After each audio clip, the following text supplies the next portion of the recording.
Monsieur, bonsoir. Durant plus de 2 heures, le monde chrétien a donc eu en cette fin d'après-midi les yeux tournés vers Rome. 1 milliard d'hommes et de femmes dans 48 pays ont suivi les cérémonies d'intronisation de sa sainteté, le pape Jean-Paul Ier. Une cérémonie fort simple, une messe, puis une homélie prononcée par le nouveau chef de l'Église.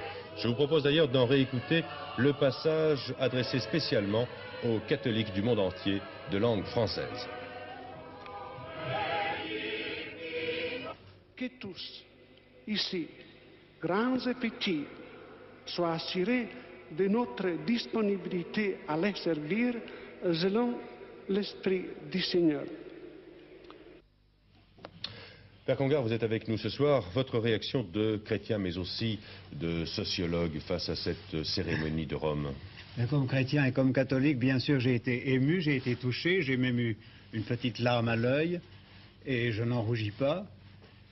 Parce que, pour moi, c'est pas toute l'Église, c'est évident, l'Église est mondiale, mais c'est tout de même le centre.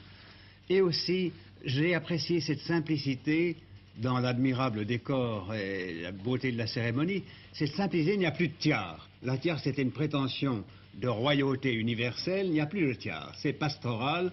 D'ailleurs, les exposés des speakers l'ont très bien dit, n'est-ce pas? Mais comment, à votre avis, les chrétiens non romains ont-ils pu réagir en regardant cette retransmission dans le monde entier? Eh bien, évidemment, je me suis plusieurs fois mis dans la peau d'un protestant, si vous voulez, voyant cela avec les yeux d'un protestant, écoutant avec les oreilles d'un protestant, et je me disais tout de même, les tous Pétrus, tous les pierres, il y en a trop, il y en a trop. Alors, je dirais aux protestants, peut-être vous n'en avez pas assez, vous n'en mettez pas assez.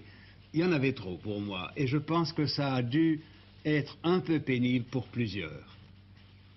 Malgré l'incontestable beauté, qu'est-ce qu'il y a de plus beau au monde, n'est-ce pas, que c'est... Le Saint-Père, dans son homélie, n'a pas, disons, prononcé de parole définitive. Il n'a pas donné de ligne d'action à son pontificat. Non, extrêmement simple, une espèce d'accueil, de salut général, avec une immense bonne volonté, très claire, très simple, ce don de contact populaire qu'il a et qui le rend extrêmement sympathique. Merci beaucoup.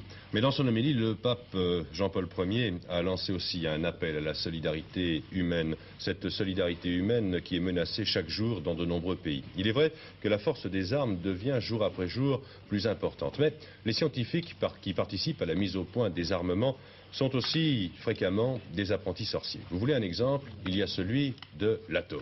Il y a plus de 25 ans, sur un petit atoll du Pacifique, les Américains, comme le feront après eux les Soviétiques, les Anglais, les Français et puis les Chinois, expérimentaient l'arme thermonucléaire. Cela se passait à Bikini. Plusieurs années après cette expérience, les habitants de cet atoll étaient revenus vivre tranquillement chez eux. Hélas, le temps n'a pas annulé les effets de la radioactivité. Les habitants de Bikini ont dû, ces derniers jours, quitter à nouveau leur île. Ils partent, à regret en emmenant le peu de choses qu'ils ont, contraints de s'éloigner de la terre de leurs ancêtres pour un exil sans doute de plus de 50 ans. Pour eux, l'exil n'est pas nouveau. Il y a 7 ans, quand les Américains les avaient fait revenir, ils pensaient que la décontamination était totale. C'est en tout cas ce qu'on leur avait dit en nettoyant et en labourant le sol en profondeur et en plantant des milliers de cocotiers. Force est de constater qu'aujourd'hui, 32 ans après les essais atomiques américains, la radioactivité est telle dans les eaux du sous-sol et les fruits de l'île qu'ils ne peuvent y vivre. Alors, le Congrès américain a voté un crédit de 15 millions de dollars pour évacuer et reloger une nouvelle fois ces 145 habitants de Bikini, à 800 km de l'atoll, dans l'île de Kili.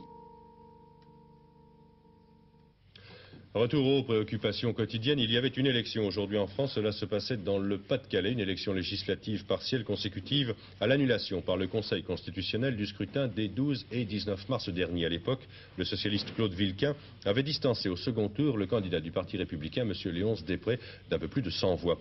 Le scrutin est clos depuis un peu plus d'1 heure maintenant. Un second tour sera vraisemblablement nécessaire. Nous le saurons très exactement lors de notre journal de 23 heures.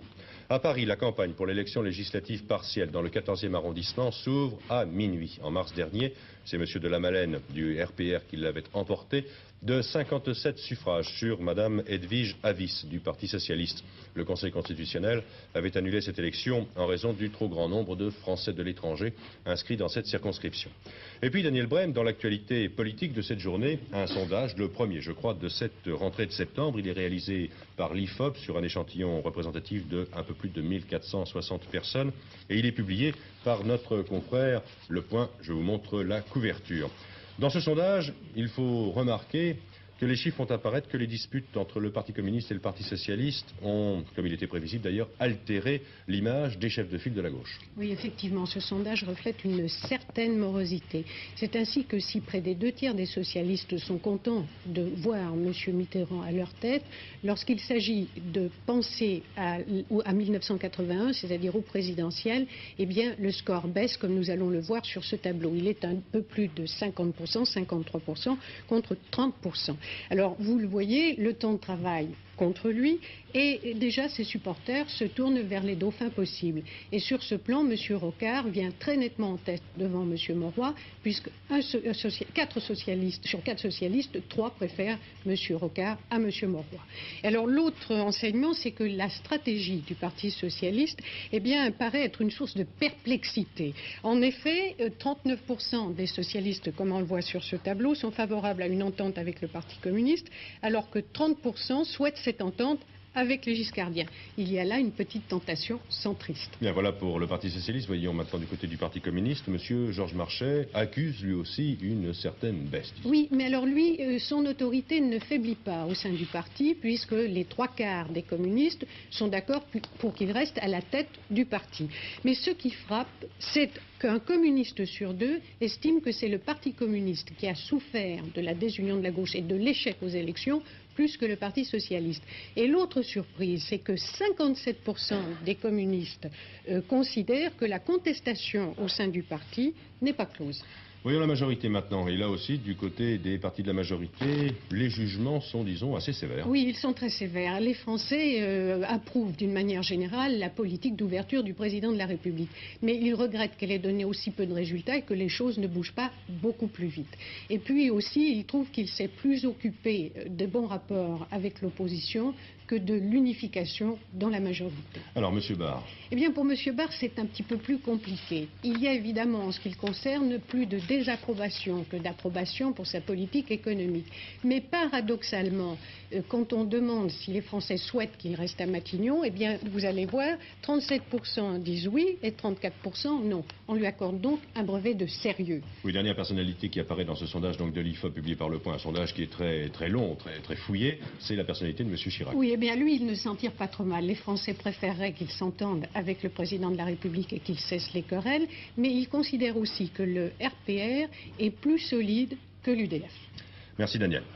La terre a tremblé dans l'est de la France et en Allemagne ce matin. En Alsace, le séisme n'a pas fait de dégâts, il n'a pas fait de victimes non plus, même s'il a causé une certaine émotion dans la population de cette région. En Allemagne, où se situait l'épicentre du séisme qui a atteint presque le 6e degré dans l'échelle de Richter, le bilan est nettement plus impressionnant. Une quinzaine de blessés et de très gros dégâts dans le Jura, soit près de Tübingen.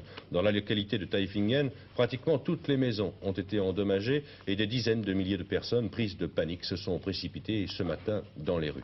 Le château des Hohenzollern, fief des derniers empereurs d'Allemagne, a été lui aussi fortement endommagé. Bon alors des séismes, Laurent Bourmède, on connaît bien cela, mais généralement ils se situent dans une région qui est bien éloignée de la nôtre. Eh bien en fait je vais vous surprendre, d'une certaine manière ces séismes-là sont relativement fréquents. La Terre à cet endroit a déjà tremblé en 1911, 1943, 1969 et 1970. Autant vous dire que les sismologues n'ont donc pas du tout été surpris. Contrairement à la foudre qui selon la légende ne tombe pas 2 fois au même endroit, les tremblements de terre eux se produisent toujours dans les mêmes régions. J'ai reporté ces régions sur une carte du monde en rouge. Et vous voyez qu'elle dessine de grandes plaques, un véritable puzzle. Chaque plaque, chaque morceau mesure environ 70 km d'épaisseur, c'est-à-dire extrêmement peu. On pourrait faire l'analogie avec la peau qui glisse à la surface d'une tasse de lait, du lait très chaud en l'occurrence. Chez nous, eh bien, la plaque africaine vient à la rencontre de la plaque formée par l'Europe et l'Asie, ce qui provoque d'ailleurs le relief très accidenté de ces régions. Mais regardons maintenant plus précisément la zone du tremblement de terre de ce matin. Elle se situe dans le Jura souabe, qui vient dans le prolongement de notre Jura bien français. Le sol, la terre, est soumise à de fortes pressions à cause du Jura et d'autre part des Alpes prises un petit peu comme dans une tenaille. Le sol donc finit par céder sous la contrainte. Il s'agit en quelque sorte d'une sorte de réajustement du sous-sol de la région. La seule méthode pour éviter un tel séisme, eh bien, ce serait de le provoquer artificiellement encore plus souvent. Autrement dit, de désamorcer régulièrement la bombe. Inutile de vous préciser que les scientifiques n'en sont pas encore là, mais en l'occurrence, la nature fait relativement bien les choses en libérant son énergie fréquemment dans cette région. Donc, pas de grand cataclysme à craindre dans le bas de Württemberg. Le sol donc finit par céder sous la contrainte. Il s'agit en quelque sorte d'une sorte de réajustement du sous-sol de la région. La seule méthode pour éviter un tel séisme, eh bien, ce serait de le provoquer artificiellement encore plus souvent. Autrement dit, de désamorcer régulièrement la bombe. Inutile de vous préciser que les scientifiques n'en sont pas encore là, mais en l'occurrence, la nature fait relativement bien les choses en libérant son énergie fréquemment dans cette région. Donc, pas de grand cataclysme à craindre dans le bas de Württemberg. En revanche, de fréquents tremblements de terre, petits à l'échelle de la planète, peut-être un petit peu plus importants à l'échelle humaine, car ils sont souvent destructeurs. Quant aux Alsaciens, eh bien eux, ils ont juste ressenti le remous extérieur du tremblement de terre, juste de quoi leur rappeler qu'après 4,5 milliards d'années, notre vieille terre est encore bien vivante. Ouais, je crois que nous allons peut-être recevoir d'une seconde à l'autre les premières images qui nous parviennent d'Allemagne sur ce tremblement de terre. Je pense qu'elles sont derrière moi maintenant. Oui, vous le voyez, donc des maisons. Ces images ont été prises dans la localité de Taifingen, je pense, et vous voyez les maisons qui ont effectivement souffert de ce tremblement de terre qui, je vous le rappelle, s'est produit ce matin dans la région du Jura Souabe, en Allemagne fédérale, et dont les répercussions ont été ressenties jusqu'en France, dans la province d'Alsace. Des dégâts très importants, je vous le rappelais, et également une quinzaine de personnes qui ont été blessées lors de ce séisme, un séisme qui est tout de même assez peu fréquent en Europe. Voilà donc pour ces premières images que nous recevions en direct pratiquement d'Allemagne. Nous vous en montrerons d'autres vraisemblablement dans notre dernier journal aux alentours de 23 h. On ne sait pas encore ce que donneront les entretiens de Camp David aux États-Unis, où sous la houlette du président Carter vont se retrouver face à face le président égyptien M. Anwar el-Sadat et le chef du gouvernement israélien M. Menachem Begin. Mais dans certaines capitales, cette entrevue est sévèrement commentée. Ainsi, le roi Hussein de Jordanie ne voit aucune raison pour son pays de participer à des négociations avec Israël, dont les bases et l'objectif ne porteraient pas sur le retrait total d'Israël des territoires occupés. À Moscou, pendant ce temps, on estime que cette variante américaine de règlement au Proche-Orient présente un sérieux danger pour la paix mondiale et pour l'indépendance des pays arabes. Mais du côté des principaux intéressés, on se prépare à cette rencontre maintenant. M. Menachem Begin est déjà arrivé dans la capitale américaine. Quant au président Sadat, il fera sur le chemin de Moscou-Polnao une escale à Paris, et ce dès demain soir. La visite de quelques heures du président Sadat à Paris marque la volonté des Égyptiens de s'entourer du maximum de conseils et d'appui avant la rencontre capitale de Camp David.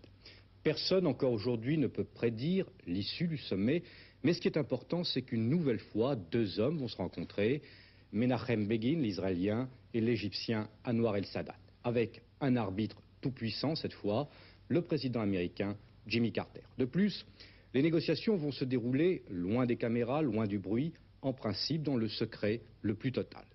L'enjeu, c'est bien sûr la paix et la guerre au Proche-Orient. Les Israéliens ont affirmé qu'ils iraient à Camp David avec l'ardente et ferme volonté de parvenir à un accord. Les Égyptiens, eux, proclament que leur patience est à bout et qu'ils comptent désormais sur les Américains pour exercer une pression tout à fait décisive sur l'État d'Israël.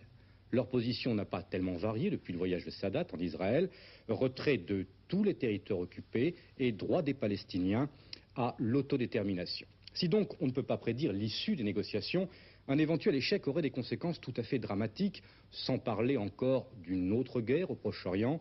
La menace d'un nouvel embargo pétrolier planera tout au long du sommet de Camp David. Et puis, une constatation s'impose aussi, jamais depuis très longtemps les Américains n'ont été aussi puissants et omniprésents au Proche-Orient. Et cette fois, ce sont bien les Américains et eux seuls qui arment à la fois les Israéliens et les Égyptiens. Ce n'était pas le cas avant la guerre d'octobre 73. Enfin, ce sommet de Camp David réunira 3 personnages, Menachem Begin, Anwar el-Sadat, Jimmy Carter, 3 personnes qui pensent assumer pour leur pays respectif une mission historique. La grève des contrôleurs aériens français, la situation est difficile. À Palma de Majorque, où plus d'une cinquantaine d'avions sont actuellement immobilisés sur les pistes. L'aéroport pourrait d'ailleurs être fermé dans les prochaines heures. Demain, les contrôleurs aériens suspendront leur mouvement revendicatif. On saura dans les prochaines heures si le dialogue entre le ministre des Transports et les syndicats de contrôleurs se concrétise.